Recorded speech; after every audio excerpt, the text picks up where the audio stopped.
압도적 재미 매불쇼. 자, 그러면 한국사 제대로 우리가 배워야 됩니다. 맞습니다. 현대사 학교 다닐 때 나 진짜 하나도 안 배웠거든요. 자, 지금 출발합니다. 역사 독립군 백이성이 말하는 한국사. 내 실패했어. 지금 까먹었어. 나만 말하는 한국사. 이게 내가 네이밍한 건데 까먹었어.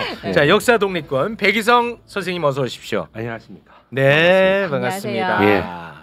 자, 오늘 바로 준비된 내용으로 들어가 볼 텐데요. 예. 지난주에 예고를 했습니다.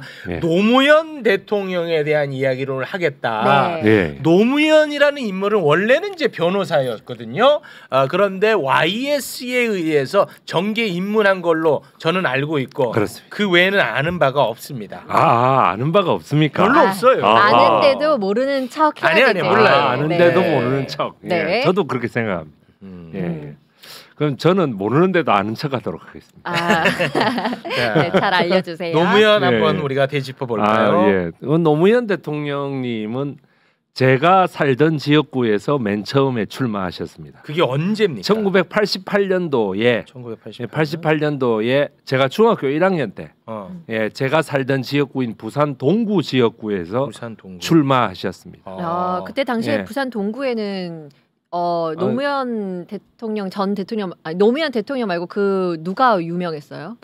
뭐 그때 당시는 부산 동구에는 뭐 허삼수, 쓰리허, 쓰리허 바로 12.12의 주역이죠. 허삼수. 쓰리허. 허삼수가 부산 동구의 마스코트라고 할 수 있는 저 노무현 대통령 첫 출마 때 그래요? 저게 이제 부산시 동구 초량 이동을 배경으로 해서 부산시 수정구 삼락공원에서 찍은 사진입니다. 산이 이렇게 돼 있거든. 이쪽 산을 배경으로 보고 찍은 거거든. 네. 예, 그래가지고 이 찍은 건데 노무현 대통령이 저 때만 해도 진짜 촌놈이죠. 통일민주당으로 나왔구나. 예, 통일민주당 김영삼 대통령의 통일민주당으로 나왔습니다. 그럼 저 당시에 88년에 DJ는 무슨 당이었습니까? 평화민주당. 달랐군요. 예. 그래가지고 평화민주당이 호남 지역, 그 다음에 통일민주당이 영남 지역. 통일민주당이 부울경이에요? 예, 부울경. 그래. 예, 그렇습니다. 지금으로 보면 재밌다. 진짜 지금으로 보면 재밌죠. 재밌어. 근데 역사적으로 봤을 때 이거는 뭐 지역 감정의 아주 대표적인 선거가 되겠습니다.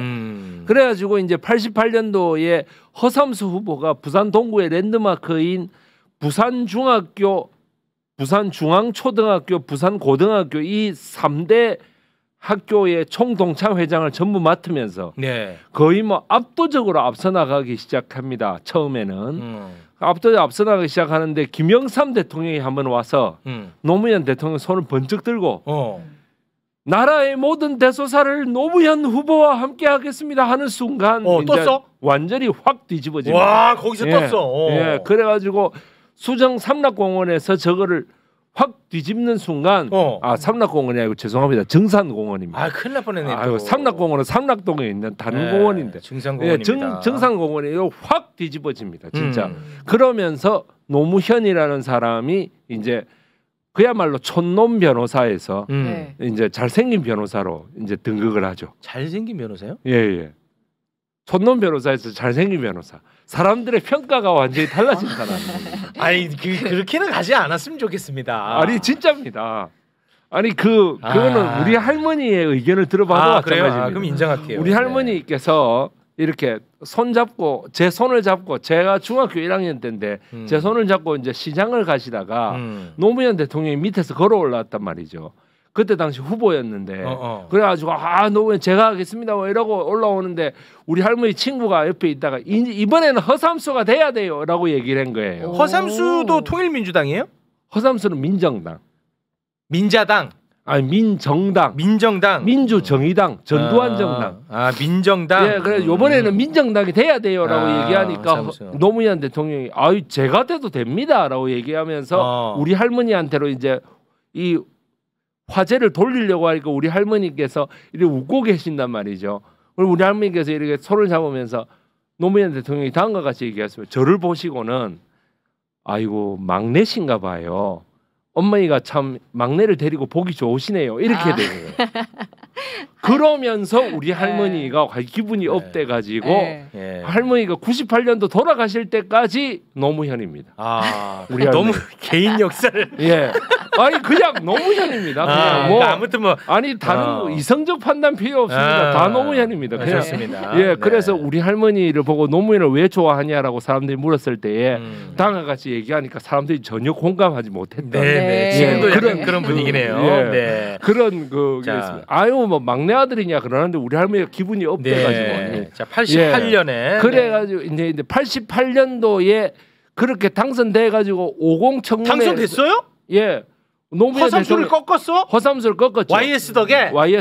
와. 그래가지고 그걸 꺾었는데 50 청문회 1회제당 청문회에서 맹활약을 하지 않습니까? 그 맹활약을 하는 데서 청문회 스타가 되고 이렇게 되니까 50 청문회는 몇 년도예요? 89년도.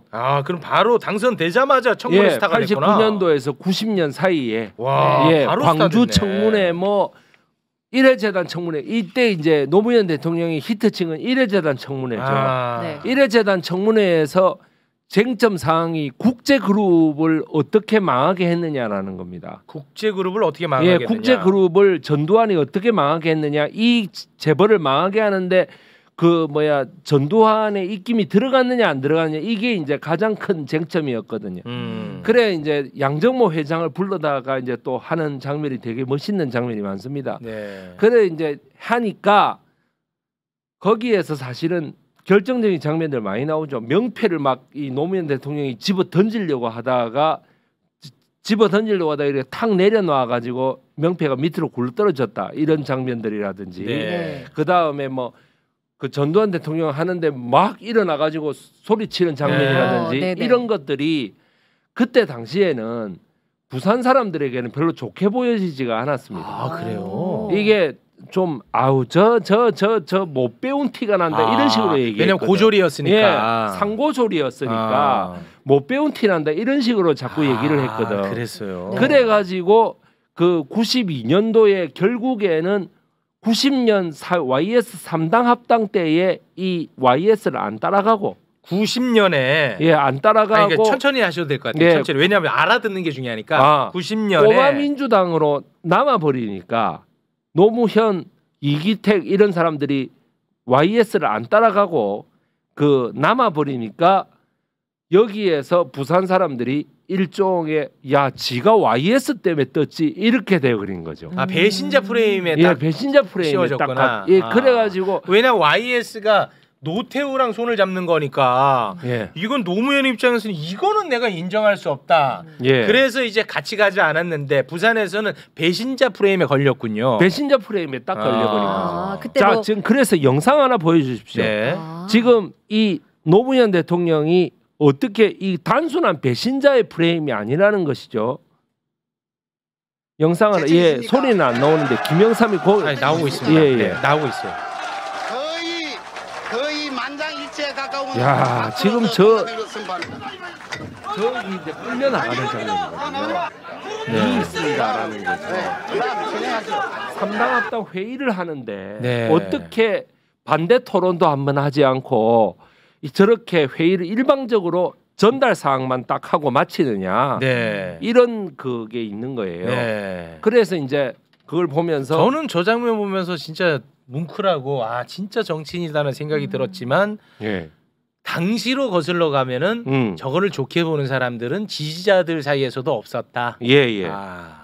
그래가지고 저런 어떤 장면들이 매우 우리들에게 인상이 깊습니다.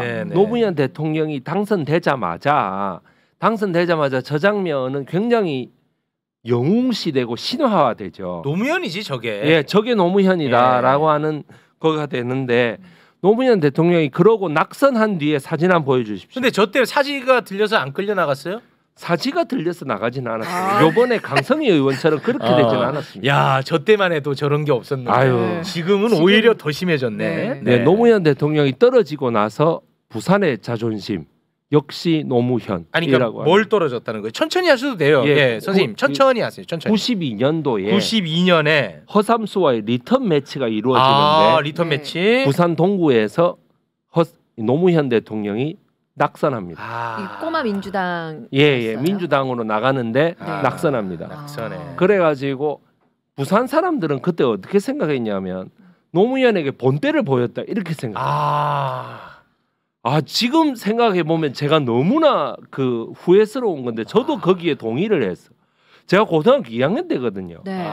예, 그러니까 뭐 아무것도 모를 때죠. 그러면 고2 때 우리 선생님도 노무현 너 진짜 한번 잘 당했다 이놈아 이렇게 생각했다는 거죠? 예, 이거 되게 중요한 정서야. 김영삼을 배신하다니 이런 식으로. 재밌다. YS가 이래 안 해줬으면 니는 어디서 그렇지 이런 식으로. 그때 부산 사람들은 부림 사건이라든 이런 걸 일체 몰랐거든요. 일체 몰랐습니다. 그렇기 때문에 그런 정서가 가능하다는 것이죠. 그러면 저때 92년이었나요? 예. 92년에 떨어지고 아주 통쾌했고. 예. 그런데 95년에 다시 부산시장 선거에 나왔죠. 95년에 부산시장 선거에 도전합니다. 예, 도전했는데 그때 당시가 DJ의 지역 등권론이라는 게 등장하면서 DJ의 뭐요? 지역 등권론이라는 게 있습니다. 네. 지역 등권론? 저기 뭐라 그러나 영남하고 호남 충청을 다 합친 호남 충청을 다 합친 거 한 덩어리하고 영남 한 덩어리가 같은 덩어리인데 네. 그 숫자로 보면 같은 덩어리인데 이거를 세 지역으로 똑같이 등권해가지고 봐야 된다라고 하는 DJ의 이론이 있었어요. 지역 등권론. 네네. 그것 때문에 영남에서 이 반 DJ 바람이 불어가지고 그 부산시장에서 최종 낙선합니다. 그때 당시가 부산시장이 문정수라는 사람이 나왔을 때인데 문정수가 YS의 또 측근이었거든. 그래가지고 YS 측근대 YS 배신자 이런 식으로 신한국당에서 딱 그 프레임을 짜가지고 덤벼들었기 때문에 노무현으로서는 견뎌내기가 힘들었습니다. 뭐 당연히 떨어질 수밖에 없었군요. 그렇게 되니까 그러고 나서 이제 김대중 대통령이 다시 당선되고 대통령으로 당선되고 해양수산부 장관이 되죠. 해수부 장관이 돼. 예, 해수부 장관이 돼가지고 사람들이 종로구에서 국회의원도 되고 이래가지고 노무현이 다시 뜨나 이래 생각을 하는데 아니 그러니까 종로구에서 국회의원이 됐어요? 예. 천천히 선생님 천천히 하셔도 돼요. 네네네. 천천히. 예. 이명박 대통령의 보궐선거가 있었습니다. 이명박이 종로구에서 국회의원을 하다가 정치자금법 위반으로 해가지고 떨려 나가고 거기에 보궐선거가 열렸는데 거기서 당선됐거든요. 당선이 됐어. 서울 종로에서 당선됐는데 당선이 보장된 종로를 버리고 부산시 강서구 선거구로 나가게 되죠. 북강서갑 선거구로 나가게 되죠. 이때부터 이제 바보 노무현이 되기 시작한 거죠. 예, 바보 노무현이죠. 왜 이렇게 부산에서 계속 출마를 하시는 거예요? 그게 바보라는 거야. 예, 그러니까 그게 서울 사람들한테는 저런 바보 같은 사람이 있나? 그렇지. 이렇게 되는 거죠. 저 완전 바보네. 야, 중앙 정치로 지금 접어들었고 종로에서도 됐고 이번에 그럼 또 종로에 나가면 되잖아. 이 바보 같네. 이렇게 된 거야. 예, 그 부산에서 떨어지고 난 직후에 부산 MBC에서 바보 노무현하고 노사모 현상을 다큐멘터리로 만든 게 있었는데 거기서 권양숙 여사님이 설거지를 하시다가 뒤로 이렇게 딱 돌아보면서 이렇게 얘기합니다. 저는 요번에는 종로에서 한번 더 나가고 싶었거든요. 요번에는 안 나가고 싶었거든요라고 얘기합니다. 부산에서 안 나가고 싶었다. 여사님이 그렇게 말씀하셨다. 그러니까 그게 얼마나 남편을 갈갔는가를 알 수 있습니다. 안 그렇습니까? 얼마나 남편을 갈갔는가. 그거를 그 솔직히 상식적인 갈굼 아닙니까? 그죠? 맞잖아요. 상식적인 거죠. 상식적인 갈굼이지. 맞아요. 그거는. 그러니까 노무현 대통령의 일생은 노무현 대통령이 YS를 진짜 지역의 그 값싼 의리론을 통해서 갔더라면은 지금까지도 국회의원하고 잘 살고 있을 겁니다 아마. 그 다음에 그 부산 아마 그랬더라도 서울 종로에 다시 출마했더라면. 또 지금도 어떤 그 무게에 있는 중진의 그 국회의원으로서 활동하고 있을 거예요. 그런데 뭐냐면 그렇게 종로를 버리고 부산으로 가는 바보 같은 짓을 했기 때문에 전국적인 붐이 일어났다는 것이죠. 전국적으로 인기를 저 사람 부산 가고 당선됐습니까? 그 사람 그때는 이제 공터 동영상이라는 게 굉장히 유명합니다. 네? 공터 동영상? 예, 네. 유시민 장관이 나중에 이제 노무현을 이해하기 위해서 반드시 봐야 할 동영상 공터 동영상이라고 얘기를 합니다. 그때 당시에 신한국당의 허태열 후보라는 사람하고 붙었는데 네. 허태열 후보가 또다시 지역 감정을 들고 나오거든요. 여기서 살림살이가 피신 분 있습니까? 여기서 잘 사시는 분 있습니까? 손 들어보세요라고 얘기하니까 누가 손을 드니까 다 전라도에서 온 모양이죠 라고 얘기한 거예요. 허태열이가? 네. 아니면 전라도 아버지를 둔 모양이죠 뭐 이런 식으로 얘기를 한 거예요. 그래가지고 야 니 정신 나갔나면서 많은 사람들이 그랬는데 그 이후로 지역 감정이 확 불기 시작하면서 마지막에는 노무현 대통령이 공터에서 자기 유세차 딱 세워놓고 공터에서 얘기를 합니다. 유세를 합니다. 뭐라고요? 뭐라고 말해야 되지? 할 말을 잊어버렸는데. 여러분 혼자서 말을 하려고 하니까 말이 막혀서 잘 안 나옵니다. 사람이 진짜 그 공터에 주차장이거든요. 주차장 거기 있는데 길 가다가 사람들 몇 명 듣고 그 주변에 이제 그 가게 주인 사람들이 빗자루질하면서 몇 명 듣고 이랍니다. 그러면서 떨어집니다. 그러면서 떨어지니까 그때 당시에 보좌관이었던 그 이광재 보좌관. 지금의 그 이광재 강원도의 그 이광재요? 예, 요번에 네. 서울 종로 출마하려다가 못했던 그 이광재 보좌관, 안희정 보좌관 이런 사람들이 담배를 뻑뻑 피면서 막 땅을 치고 이렇게 합니다. 아이고. 예, 백원우 비서관 이런 사람들이 막 서류를 막 집어 던지고 하는 장면이 나옵니다. 예, 그래가지고 이렇게까지 했는데도 안 되면 인자 포기하소라는 부산시의 민주당 대의원 사람들의 말이 그대로 그 다큐멘터리에 나옵니다. 이제는 그 바보 같은 건 그만해라. 이제 할 만큼 했다. 그랬는데 그 뒤로 갑자기 후원금이 물밀듯이 밀려 들어오는 거예요. 노무현 대통령의 계좌로. 아니 근데 그 당시에 노무현이라는 사람이 그런 바보 같은 일을 하고 있다라는 게 전 국민적 정서는 형성이 되어 있었어요? 전 국민적 정서로 형성이 돼 있었는데 부산에서만 안 됐습니다. 그랬더니 전국에서 성금이 밀려 들어오는 거예요. 후원금이. 그랬는데 이제 그게 처음에 한 2, 3일은 피부로 와닿질 않죠. 네. 그 나중에 막 이게 물밀듯이 밀려 들어오니까 이게 뭐지? 이렇게 되는 겁니다.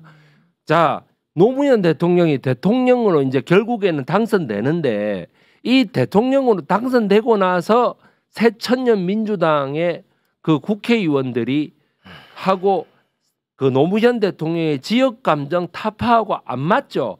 그래서 이제 떨치고 나와요. 나오는데 거기서도 굉장한 반발이 일어납니다. 그래서 우리가 잘 아는 노무현 대통령 탄핵 사태가 일어나게 되는 거예요. 나온 사람들은 30몇 명밖에 안 되고 그 다음에 그 나온 민주당하고 지금 현재 국민의힘인 당시 한나라당하고는 과반이 넘었거든. 그리고 200석이 넘었거든. 그래가지고 대통령 탄핵을 국회의석에 200석이 넘어야만 된다라고 해갖고 딱 했는데 된 거죠. 자, 그때 당시에 문제가 된 대통령 발언의 성관이 그 화면을 보여주십시오. 탄핵이 그러니까 탄핵을 이끌어낸 발언이라고 알려졌죠. 잘 안 보이네요. 취임 1주년 그거에서 뭐냐면은 대통령을 물러나게 할 수도 있다라고 자꾸 협박을 하니까 대통령의 의석이 이렇게 모자라서 그러니까 의석을 조금만 더 잘 되게 하기 위해서라면 내가 합법적인 어떠한 것이라도 해서 그것을 도와주고 싶다라고 발언한 내용 때문에 선거에 대한 직접 개입이다라고 조순형 당시 민주당 총재하고 최병렬 당시 그 한나라당 총재가 얘기를 한 거예요. 네. 그래서 사과를 하라고 하니까 사과를 안 했어요. 네. 그러니까 선관위에서 저거를 이제 유권 해석을 했습니다. 자, 빨간색 부분 위로 올려 주십시오. 예. 저기에서 보시면은 뭐냐면은 대통령님의 다음과 같은 발언은 크게 문제될 것이 없다라는 유권 해석입니다. 네. 그래서 이제 뭐냐면 두 야당이 무조건 사과하라라고 하니까 노무현 대통령이 나 사과 못하겠다라고 얘기한 거예요. 당시에 대국민 성명 하나 나와가지고 노무현 대통령이 뭐라 했는지 제가 정확하게 기억합니다. 제가 잘못한 게 있어서 사과할 것 같으면 사과하는데 그냥 측근들이 말하는 것처럼 시끄러우니까 내보고 조용히 하기 위해서 사과하라는 건 나는 못하겠습니다라고 얘기한 거예요. 노무현답다. 야, 그래서 사람들이 노무현다워. 예, 노무현답다라고 얘기를 했는데 그거에 탄핵을 시켜버린 거예요. 그래가지고 왜 그 열린 우리당 사람들이 이렇게 유심히 끌려 나가고 막 유심히 그랬잖아. 끌려 나가고 임종석도 끌려 나가고 막 엄청 말이 그랬잖아요. 네. 그래가지고 박관용 의장이 막 땅땅땅 때리는데 막 서류봉투 날아가고 했지 않습니까? 그렇게 해가지고 그 했는데 이거를 지금 노무현 대통령이 저 발언 한마디 했다고 당시에 탄핵까지 됐는데 탄핵 소추까지 됐죠. 어젯밤에 한동훈을 그 물러나라고 한 윤석열 대통령은 그러면 이거는 무슨 당무의 개입입니까 도대체? 네, 뭐 비교도 안 되죠. 아니 네. 그런데 왜 탄핵을 안 시키는 거예요? 나는 도대체 이해가 안 됩니다. 네, 그거는... 노무현 대통령이 그 말 했다고 탄핵을 시켰는데 네. 윤석열은 그렇게까지 지금 당무에 개입을 하고 공천에 개입을 하고 있는데 왜 탄핵을 안 시키는지 저는 도저히 모르겠습니다. 그러니까 그 시계를 다시 오늘 최욱님이 좀 헷갈리시 싶은데 시계를 다시 고 1년 전으로 한번 돌려보겠습니다. 언제 1년 전이야? 노무현 대통령의 탄핵되기 1년 전. 탄핵 1년 전. 예. 노무현 대통령의 대선 자금 수사, 이른바 차떼기 수사라고 불리는 그게 있었어요. 그때 당시에 대장금 드라마가 굉장히 히트를 쳤거든요. 왜 그랬냐 하면은 그 노무현 대통령 현실 정치의 대선 자금 수사하고 이게 맞물렸기 때문입니다. 그 당시에 최상궁이 소금 가지고 그 정치 자금을 마련하는 이런 장면들이 마치 차떼기 수사를 보는 것 같다. 이 대선 자금에 있어서는 현실의 정치와 옛날의 정치가 조금 더 다르지 않구나라고 하는 것 때문에 대장금 드라마가 빅히트를 쳤어요. 그 장면에서 당시에 대검 중수부가 이렇게 큰 수사를 하거든요. 대선 자금 차떼기 수사.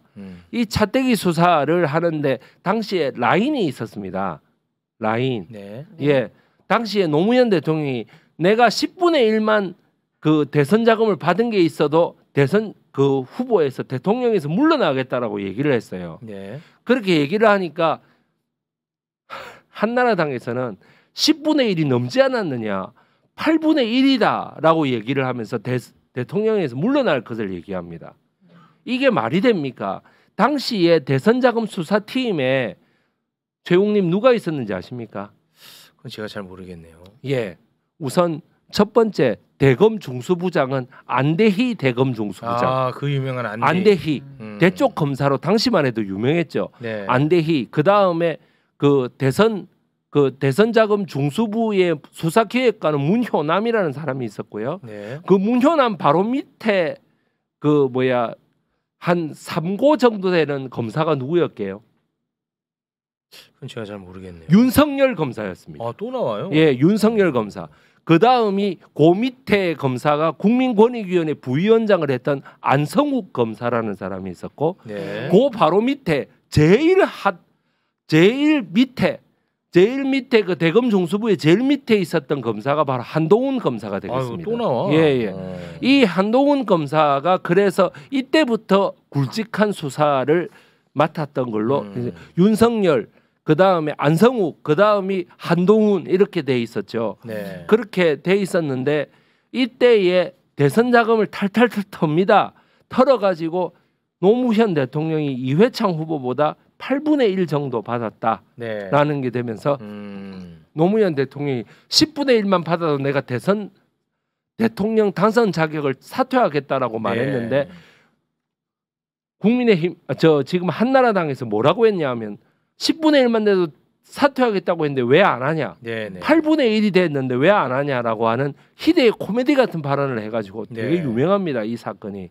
그렇게 해가지고 이 노무현 대통령의 탈당, 그 다음에 신당 창당, 그 다음에 또 이 탄핵, 그 다음에 대통령직 복귀, 그 다음에 수석당원 가입, 요렇게 되는 그 과정이 정말 드라마틱했다는 것이죠.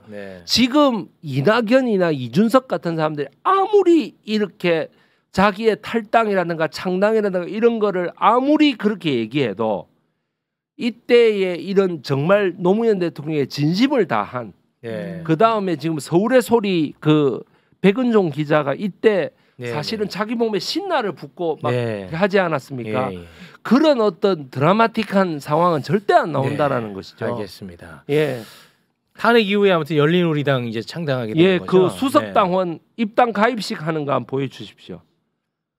그때에 저게 이제 열린우리당 수석당원으로서 가입 원서에 사인하고 계시는 모습입니다. 5월 20일 날, 4월 15일 날 아니 몇 년도죠? 2004년도죠. 저 때가 2004년도 152석의 과반수를 획득하고 그 5월 20일 날 그 열린우리당 당선자 및 당 지도부 전원을 초대해 가지고 그 님을 위한 행진곡을 부르면서 저기에 하셨습니다. 저 수석당원 가입을 하는데 수석당원이라는 개념 자체가 없던 개념입니다. 그는 새정치민주연합, 새천년민주당 이렇게 하면 김대중이 계속 총재였는데요. 이 총재라는 개념을 벗어 던지고 이제는 수석당원으로 해서 어떤 사람도 이제 총재라는 말을 못 쓰게 됐습니다. 알겠습니다. 오늘은 굉장히 익숙한 이름이 많이 나왔기 때문에 그 노란 색깔이 좀 우려되기 때문에 너무 큰 저기 악플은 달지 말아 주셨으면 좋겠습니다. 무슨 말인지는 잘 못 알아듣겠는데 알겠습니다. 제가 좀 중간에 길잡이가 좀 되면 어떨까 하는 생각이 들었는데 그 사람들이 선생님 말 듣고 싶어 하니까 내가 끼어드는 걸 꼴보기 싫다고. 그래서 그렇게 됐습니다.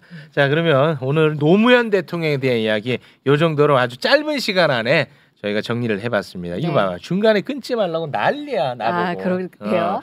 제가 무슨 뭐 말하고 싶어서 안달이 난 게 아니고요. 에휴 참. 자, 여기서 마무리 짓겠습니다. 대단히 고맙습니다. 고맙습니다. 고맙습니다.